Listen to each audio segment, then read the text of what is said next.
नमस्कार। देश के विभिन्न चुनावी मुद्दों पर बात करने के लिए हमारे साथ कुछ युवा साथी जुड़ रहे हैं। इन लोगों से बात करेंगे और जानेंगे आखिर क्या है युवा के मुद्दे और कैसे वो परेशान हो रहे हैं, इन मुद्दों से क्या इनकी राय है।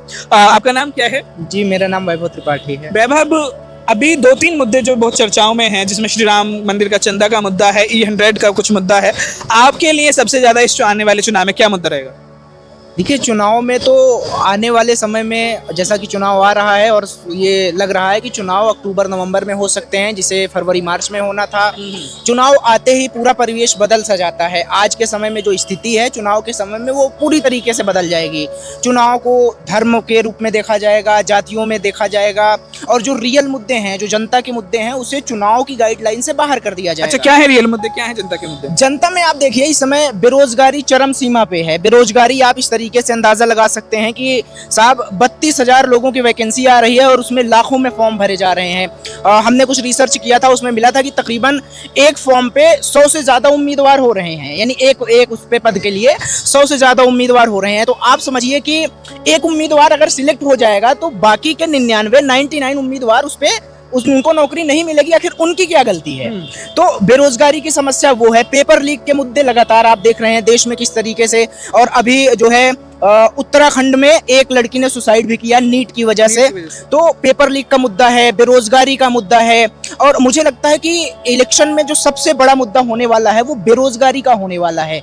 युवा परेशान है। आप देखिए कि कॉकरोच जनता पार्टी जो आंदोलन हो रहा है, ऐसे कोई नहीं करता। मतलब कि कुछ तो बेचैनी है युवाओं में, और वो बहुत बड़ी बेचैनी है।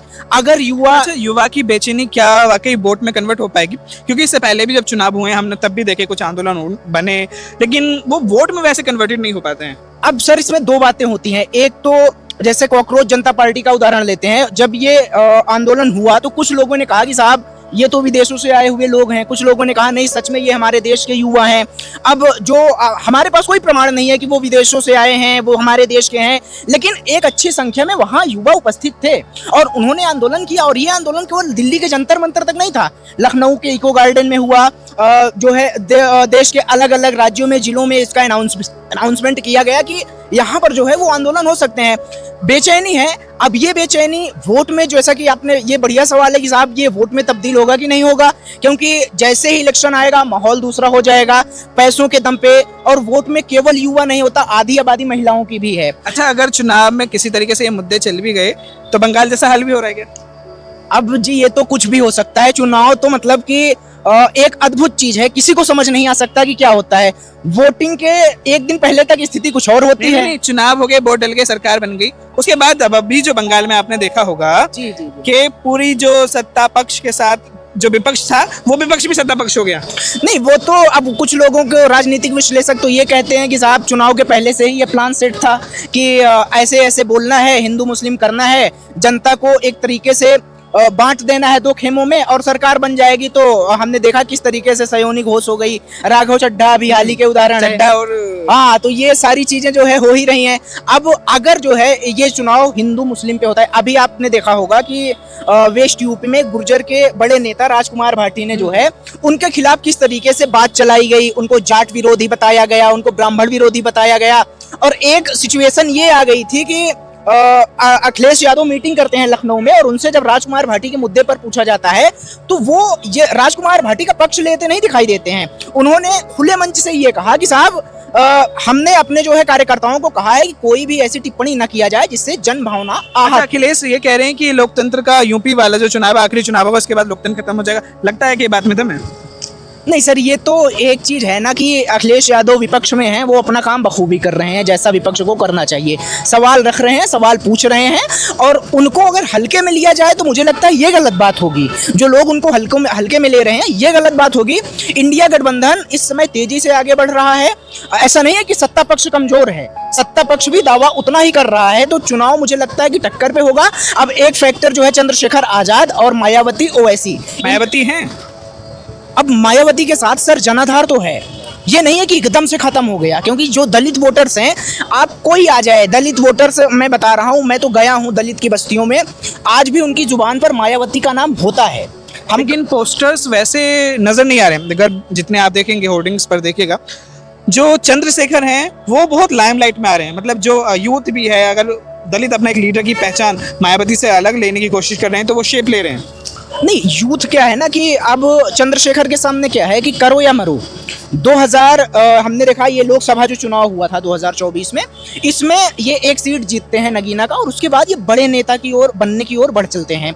इनके पास यही ऑप्शन है कि साहब अगर इस विधानसभा चुनाव में चंद्रशेखर आजाद जो है वो जीतने के लिए नहीं लड़ेंगे, और उनको ये पता भी है कि यार सत्ता वो बदल नहीं पाएंगे, और ना ही वो 10-12 सीट जीत करके 20 सीट जीत करके भागीदार बना पाएंगे, लेकिन उनके लिए ये वर्चस्व की लड़ाई है। अब हो सकता है इलेक्शन है, कुछ भी हो जाए, लेकिन मुझे लगता है कि उनको ये चुनाव एक बड़े नेता में बदल देगा, बड़ा नेता बना देगा ये चुनाव। वो खूब घूम रहे हैं, अभी उन्होंने सत्ता परिवर्तन यात्रा निकाली है, वो घर घर जा रहे हैं, दलित महिलाओं को लामबंद कर रहे हैं, युवाओं में उनकी अच्छी खासी क्रेज है। जिस तरीके से लाइन अच्छा, आपने अभी सत्ता परिवर्तन की बात की, मुझे सामने एक पोस्टर भी लग रहा है, उनका नाम संजय सिंह जी जी जी उनकी भी यात्रा निकली। दम लगता है कि आम आदमी पार्टी यहाँ कुछ कर सकती है या खत्म है? ये आम आदमी पार्टी या केवल अखिलेश गठबंधन के लिए कुछ चुनाव बन जाए? चुनाव तो केवल अखिलेश यादव ने ये क्लियर भी कर दिया है कि जैसा गठबंधन है वैसा ही रहेगा ना। हो सकता है कि जो वो बने सिनेरियो कुछ और बने, कुछ और लोग ऐड हो, लेकिन मुझे लगता है कि गठबंधन यही होने वाला है, जो मेरी राय है। और ये चुनाव केवल 2 लोगों के बीच में होगा, सत्ता पक्ष और विपक्ष में इंडिया गठबंधन। मुझे नहीं लगता तीसरा कोई फैक्टर आएगा, और आएगा तो वो किसी न किसी तरह से या तो वोट भाजपा के अंदर खाने कुछ बातें चल रही हैं कि अगर अगली बार भाजपा की सरकार आती है तो मुख्यमंत्री चेंज होने वाले हैं। नहीं, ये तो लगातार बातें हो ही रही हैं, ये आज से नहीं हो रही, ये 2-3 सालों से बातें चल रही है। अब अंदर खेमे जो बातें चल रही हैं उसमें कितनी सच्चाई है, अब चुनाव होगा, क्योंकि लोग कयास लगा रहे हैं। नहीं, जो लोकसभा के समय जो वोटें कम हुई हैं उसमें कहा जा रहा है कि बीजेपी को वोटों को कम करने में खुद बीजेपी के लोगों का। अब इस पे कुछ कहना, कुछ टिप्पणी करना, लोग तो लगातार बातें करते ही रहते हैं, राजनीतिक विश्लेषक उसे अपने तरीके से देखते हैं। विपक्ष कैसे देख रहे हैं कि क्या कुछ है? नहीं, कुछ तो मुझे ऐसा लगता है कि एक चीज ये समझिए, जो आपने पहला सवाल किया कि क्या योगी को मुख्यमंत्री से हटाया जाएगा। अब योगी का एक बहुत बड़ा जनाधार है। जैसे मैं अभी मध्य प्रदेश में गया था, तो मध्य प्रदेश के लोग ये कह रहे थे कि यार योगी जो है वो हमारे उसमें होना चाहिए था। योगी मॉडल चल रहा है, योगी मॉडल अब ये है, लेकिन ये भी है कि ये जो लड़ाई है ये यूपी की ना होकर के, लखनऊ की ना होकर के दिल्ली की कुर्सी की लड़ाई है। तो अब ये 2027 का इलेक्शन ये तय करेगा, ये जब भी ये इलेक्शन होगा ये तय करेगा कि 2029 में कौन बैठेगा। प्राइम मिनिस्टर नरेंद्र मोदी की उम्र एक बहुत बड़ा फैक्टर हो सकती है, और अगर ये फैक्टर होगी तो बीजेपी के अंदर खाने जो 2 बड़े नेताओं में। अच्छा, आपसे 2 नाम पूछता हूँ, प्रधानमंत्री कौन होंगे मोदी के बाद? नहीं, मोदी के बाद तो जो अनुमान के आधार पे बता दीजिए, जो उनका दावेदार कौन है? जो उनका उनके जो कार्यकारिणी बनेगी, जिसका फैसला लेगी वही। आप अपनी पसंद बता दीजिए। नहीं, मेरी क्या पसंद, जो बनेगा वो बनेगा, मेरी तो कोई पसंद ही नहीं। चलिए कुछ और युवाओं से बात कर लेते हैं, जानते हैं इनके लिए क्या मुद्दे हैं और क्या आने वाले चुनाव में इनके लिए महत्वपूर्ण होने जा रहा है। आपका नाम क्या है? नितिन कुमार। नितिन जी, युवा के लिए क्या सबसे महत्वपूर्ण मुद्दा है इस समय? शिक्षा और बेरोजगारी। बेरोजगारी के अभी दौरान सीजेपी ने कुछ प्रोटेस्ट की हैं, क्या आप भी उनमें शामिल हुए थे? जी नहीं। लेकिन आपको लगता है वो सही कर रहे हैं? हाँ, कुछ हद तक। कुछ हद तक। नीट, एनटीए, इन सब पर आपका क्या सोचना है? ये अपनी जिम्मेदारी से मुझे लग रहा है कि लगभग पूरी तरीके से भ्रमित हो चुके हैं। कोई भी एग्ज़ाम ठीक तरीके से नहीं हो रहा है, और पिछले मतलब 8-10 साल में इतने एग्ज़ाम लीक हो चुके हैं जिनका परिणाम लगभग जितना भी युवा वर्ग है सभी को झेलना पड़ता है, प्रत्यक्ष या प्रत्यक्ष रूप से। जो कुछ लोग, जैसे मान लो मैं नीट में शामिल नहीं हूँ, लेकिन उसका प्रभाव हमको भी पड़ता है, क्योंकि एनटीए हमारे एग्ज़ाम लेते हैं। जैसे मैं नेट का विद्यार्थी हूँ, मैं पीएचडी में हूँ, तो इनकी जो विश्वसनीयता है उस पर तो कहीं ना कहीं सवाल खड़े होते हैं ना। बेशक मैं नीट का स्टूडेंट नहीं हूँ, लेकिन वो बच्चे जो फिलहाल 12th करके आए हैं, उनकी मानसिकता और मेरी मानसिकता में अंतर है। वो उस तरीके से झेल नहीं सकते जहाँ तक मैं झेल सकता हूँ। शायद जिन प्रॉब्लम्स को मैं फेस कर सकता हूँ वो बच्चे नहीं कर सकते। इसीलिए उन बच्चों में सुसाइड की दर अधिक है, क्योंकि कुछ बच्चे क्या हैं कि कुछ एग्ज़ाम को जीवन से परे मान लेते हैं, और इसलिए उनके लिए इस एग्ज़ाम का ना सिर्फ शिक्षा पर बल्कि उनके मानसिक जीवन पर बहुत अधिक प्रभाव पड़ता है। तो मैं इस तरीके से देखता हूँ। बाकी और जो एग्ज़ाम है, जो छोटी नौकरियों से लेकर बड़ी नौकरियों तक जाते हैं, सभी एग्ज़ाम जहाँ तक है कुछ ना कुछ लीक होते जा रहे हैं। जैसे कि अच्छा, शिक्षा मंत्री ने एक बयान दिया था कि हम आने वाले समय में नीट को सीबीटी, कंप्यूटर बेस्ड टेस्ट में कन्वर्ट करने जा रहे हैं, लेकिन कुछ सवाल ये भी उठ रहे हैं कि एसएससी जो पहले से सीबीटी है वो भी लीक हो रहा है। हाँ, तो इसमें आप क्या बदलाव कर लेंगे? नहीं, नीट से कुछ सीबीटी करने से कुछ फायदा नहीं, होगा? कोई फायदा नहीं होगा। सीबीटी से तो और भी आसान हो जाता है। सीबीटी में पायरेसी हो जाती है और ऐसे बहुत सारे एग्जाम्पल, जैसे अभी एसएससीजीडी का एग्जाम हुआ था, उसमें कुछ सेंटर्स में ये देखा गया है कि जो भी एग्जाम है वो डायरेक्ट मतलब फ़ोन का और लैपटॉप का वो कर लिया जाता है, क्लोन वगैरह बना लिए जाते हैं। तो ये तो बहुत आसान है। टेक्नोलॉजी में जितना टेक्नोलॉजी का फायदा है इतना नुकसान भी है, अगर आप उसे ठीक तरीके से अच्छा, apply अगर नहीं आपको करेंगे। सलाह देनी हो कि भाई सीबीटी की जगह ये वाला मॉडल लिया, ये तो क्या होगा? नहीं, मॉडल में हम कोई सलाह नहीं दे सकते। आप के ऊपर डिपेंड करता है कि आप अपनी जो आंतरिक व्यवस्था है उसे किस तरीके से ठीक करते हैं। आप जो है वहाँ तो बच्चे के पैर भी उतरवाएंगे, कुंडल भी उतरवाएंगे, जैसे कुंडल में कौन सी चिप लगी हुई है, मतलब आप जो है एक्सटर्नल तो इतने ज़्यादा वो करते हैं कि नहीं बच्चा ये नहीं पहन के अच्छा, आएगा, अभी मैं टी-शर्ट पुलिस पहन के आएगा। वाला जो वेरिफिकेशन देख रहा था वो इतना गंदा तरीका कहिए कि पहले बच्चों की पैंट में स्कैन किया जा रहा था और फिर वही उनके चेहरे पे लगाया जा रहा था। मतलब ये आपको लगता है कि इस लेवल पे भी चेंज होना चाहिए? नहीं, इस लेवल पे कोई चेंज होने की जरूरत, मतलब हाँ उसमें चेंज तो होना चाहिए बिल्कुल। आप कहाँ देख रहे हैं, मतलब आपने एक स्कैनिंग मशीन लगाई हुई है, वहाँ से मेटल डिटेक्टर है आपका, वो एक बार चेक कर लेगा उसमें कितने अंदर तक आप जाना चाहते हैं। जो चलो एक पुरुष का फिर भी मैं समझ सकता हूँ, जो एक महिला है उसे आप एक कैबिन में लेके जाते हैं, उसे उस तरीके से बदसलूकी की जाती है। ये एक तरीके से मानसिक प्रताड़ना ही है कि उस बच्चे के कपड़े, कानों का कुंडल, नाक का, ये सब निकाल दिया जाएगा जो साफ दिख रहा है। मतलब नाक के कुंडल से किस तरीके से हो सकता है? अगर मैं मान लेता हूँ कि उसने कोई कैप लगाई हो या किसी तरीके का उसने शरीर में कोई ऐसे कपड़े पहने हो कि जहाँ से दिख सकता है। अब मैंने टी शर्ट पहना हो, शर्ट पहना हुआ है, आपको दिख रहा हूँ सामने, अगर मेरे हाथ में सिर्फ एक सिंपल सा कड़ा है तो इससे क्या हो जाएगा? चलो हमने मान लिया कि आपके मेटल डिटेक्टर के लिए ये, क्योंकि इसमें क्या हो सकता है कि प्रॉब्लम हो सकती है कि इसकी आड़ में कुछ और ना छुपा हो, यहाँ तक ठीक है, सीमित नजर आता है। लेकिन आपके जो एग्जाम है वो हर एग्जाम इंटरनली लीक होता है, अंदर से अंदर मंत्रियों की साठगांठ होती होगी, वही क्रोनिक कैपिटलिज्म वाली कहानी है, अंदर से अंदर सब कुछ लीक हो रहा है, बाहर कुछ नहीं हो रहा। जैसे बिहार का एक एग्जाम्पल था कि उनकी एक प्रेस कॉन्फ्रेंस हो रही थी कि हम इसको आप कोई भी खोल के दिखा दो, वहीं पर बैठे बैठे खोल के दिखा दे। इतना सिंपल नहीं है कोई भी एग्जाम लीक करना। बच्चे कभी कोई एग्जाम लीक नहीं करते। बच्चों को तो ये तो सप्लाई एंड डिमांड का खेल है। आप सप्लाई कर रहे हो, डिमांड तो मैं भी कर लूँगा, भाई मेरे अगर घर वाले पैसे देने के लिए तैयार हैं तो मैं भी कर लूँगा। आप बच्चों को सवाल में तो उठाओ यहाँ पर कि भाई कोई भी माँ बाप है उसकी पहली ड्यूटी यही है कि उसका बच्चा कामयाब हो। हम पहले अपने लिए देखते हैं कुछ, भी बाद में हम सोचते हैं कि हम समाज के लिए कुछ करेंगे।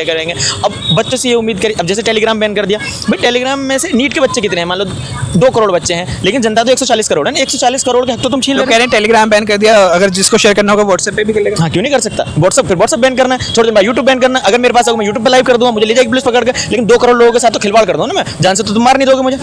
तो अगर तुम अपने कुछ नहीं कर पाए, ये तो वही वाली बात होगी कि अच्छा, एक अगर सलाह देनी हो कि भाई सिस्टम को अंदर से भी सुधारना हो तो कैसे सुधारना है? सिस्टम को अंदर से सुधारने के लिए तो सिर्फ आपको एक तो ट्रांसपेरेंसी पे ज़्यादा ध्यान देना होगा, और दूसरी बात यह है कि जो लोग पेपर बना रहे हैं या जो पेपर सेट, एक तो हमारे जैसे सरकार के पास कितना पैसा है, खूब पैसा है, सरकार अपनी प्रेस क्यों नहीं बनाती? ठीक है ना, अपन अपने अंदर छापिए। और एग्जाम ही लीक करने की बात है, जैसे यूपीएससी का एग्जाम, वो क्यों नहीं लीक हो रहा है? यूपीएससी एक संवैधानिक संस्था है, सिर्फ इसीलिए ऐसा तो नहीं हो सकता भाई। यूपीएससी में काम करने वाले भी तो लोग ही तो इंसान है, ह्यूमन बॉडीज हैं सब। अगर वो ह्यूमन बॉडीज पे इतना ज़्यादा कंट्रोल है, उनके लिए आप कौन से, अब उनसे कुछ सीखना चाहिए। जैसे कहीं कहीं के मॉडल होते हैं, डीबीटी मॉडल है, छत्तीसगढ़ का मॉडल है, ऐसे आप पेपर में क्यों नहीं मॉडल? इवन कि एनडीए जो यूपीएससी कंडक्ट कर रहा था वो भी कभी लीक नहीं हुआ है। यूपीएससी का एग्जाम कभी लीक नहीं होता। यूपीएससी उस तरीके से काम करती है, वो 2 साल पहले कैलेंडर दे देती है कि उस दिन एग्जाम लेंगे, उनके एग्जाम में कभी चेंज नहीं होता। इनका क्या, हर डेट चेंज होती रहेगी। इसमें क्या, अब बच्चों का रिजल्ट ना देना भी एक तरीके से मानसिक प्रताड़ना है। मान लो मेरा पेपर हो गया सितंबर में, उसका रिजल्ट अभी तक नहीं आया, पिछले सितंबर में जो 2025 में हुआ है। मैं क्या सोच रहा हूँ, अगर आप मुझे क्लियर कर दो 2 महीने में रिजल्ट देने पर, उसका चुनाव का तो इतना बड़ा रिजल्ट होता है, वो 10 दिन के अंदर अंदर तुम फाइनल कर देते हो। मेरा रिजल्ट 1 साल से अटका पड़ा है, मैं ये नहीं कह रहा कि मुझे पास होना है, तुम फेल ही कर दो। अगर मैं काबिल नहीं हूँ तो मेरे से ज़्यादा काबिल बच्चे को नौकरी मिलनी चाहिए, लेकिन ऐसा बिल्कुल भी नहीं हो रहा है। तो इसमें यही प्रताड़ना, बेरोजगारी हम सह लेंगे। हम मानते हैं कि इतना बड़ा देश है, इतने सारे लोगों को नौकरी नहीं दी जा सकती, लेकिन जिन लोगों को नौकरी दी जा सकती है उसमें तो कम से कम ट्रांसपेरेंसी रहे। पैसा जो लोग पैसे लेके बैठे हैं अपने हाथ में, वो अपने बच्चों को ले जाएंगे तो गरीब क्या करेगा? 140 करोड़ लोगों में से कितने लोग अमीर हैं? मान लो हमने 20 करोड़ लोग निकाले, फिर भी 120 करोड़ लोग ऐसे हैं कि जिनका लालन पालन नहीं हो पा रहा है ठीक से, तो उनको कम से कम ऐसा मौका तो दो। अंदर से मानसिक प्रताड़ना नहीं होनी चाहिए हमें। मुझे लग रहा है कि मेरे से काबिल ये बच्चा है या दूसरा बच्चा है, मैं सह लूँगा कि भाई मेरे 120 नंबर है, उसके 130, अच्छा है, वो काबिल है। लेकिन मुझे अगर ये पता लगे कि इसके जो 130 नंबर हैं वो 10 लाख रुपए देखे हैं, तो मुझे बुरा लगेगा। कैसे नहीं होना चाहिए मेरे साथ, वो मेरे अधिकारों का भी हनन है और एक तरीके से मेरी गरीबी पर भी मजाक है। बहुत सारे स्टूडेंट हैं जो बेचारे, अभी एक लड़के का भी यूट्यूब पर वायरल हो रहा है, वो अपना एग्जाम देने गया है तो वो 200 रुपये किसी से मांग के लेके गया है, उसने अपनी स्थिति दिखाई है, विद्या रानी इवन कि अभी एक वीडियो वायरल था जिसमें रेलवे के अंदर वो जा रहा है, वो रेलवे के अंदर ही उसकी मौत हो गई है। शायद उसको कोई दौरा पड़ा था, अगर आपने वो वीडियो देखा होगा। एक युवा है, अभी बहुत सारी भीड़ यूपी पुलिस के दौरान भी गई थी, तो ऐसे बहुत सारे इंसिडेंट आए हैं।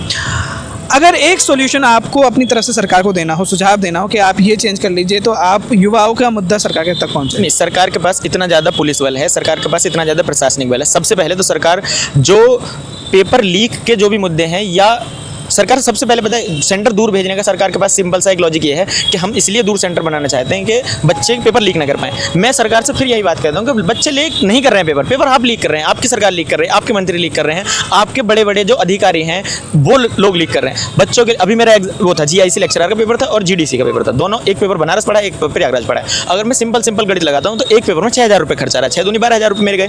यही पेपर अगर मेरा मेरठ में हुआ होता तो मेरे 12 दूनी 12,000 रुपये बच गए होते।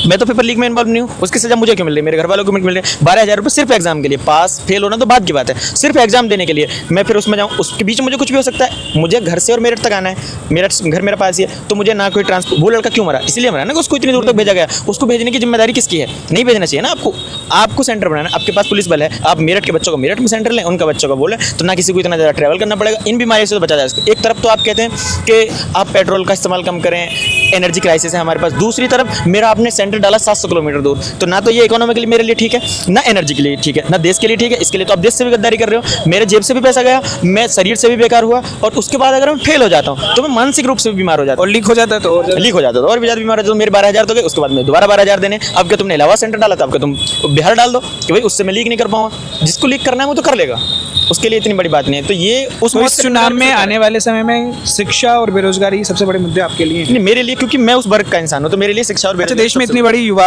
आबादी है, वो चुनावों में उस तरीके से नजर नहीं आती है कि उनके लिए उन्हीं मुद्दों पर वोट पड़ी हो। क्या मैं सही कह रहा हूँ या आपको लगता है? युवा उस तरीके से, युवा के साथ भी मतलब उसकी प्रॉब्लम भी तो अलग अलग है। जैसे मान लो अब आप कहने लगो कि मैं मुखर होके इन मुद्दों पर लड़ाई करता फिर, मुझे ये भी तो देखना है कि मेरी जॉब कैसे लगेगी, मेरी भटकना, मतलब मेरा मन नहीं है कि मैं एक तरीके से बिल्कुल नीरस पड़ा रहा हूँ। मेरा भी मन है कि मैं सरकार के खिलाफ लड़ूँ। या फिर क्या करते हैं लोग, मेरे घर में लाल किताब लेने के लिए मैं पढ़ नहीं सकता, क्या मेरे पास पढ़ने का अधिकार नहीं, तो फिर सरकार क्या कहेगी कि मैं सरकार के खिलाफ करता हूँ, उग्रवाद की तरफ जा रहा हूँ, क्यों जा रहा हूँ, ये जा रहा हूँ। भाई आप ऐसे कैसे कर सकते हो? जैसे कोई भी है, एग्जाम्पल देते हैं बहुत सारे लोगों के, अगर किसी ने गलत किया तो सरकार उसे सजा देगी, लेकिन इसका मतलब एक सरकार उन बच्चों के प्रति डर बैठा देना कि हम अगर बाहर जाएंगे तो हमको पकड़ लिया जाएगा। कांग्रेस जनता पार्टी में क्यों नहीं गए हम जैसे बहुत सारे लोग, इसलिए नहीं गए होंगे कि सरकार पकड़ लेगी, पुलिस पकड़ लेगी, इसलिए हम धरना देने से डर। अभी एक टीचर हैं यूट्यूब पर पढ़ाते हैं एग्जामपुर करके, उनका जो हाँ वो टीचिंग में पढ़ाते थे वो बंद कर दिया। सुना है आपने इस बारे में?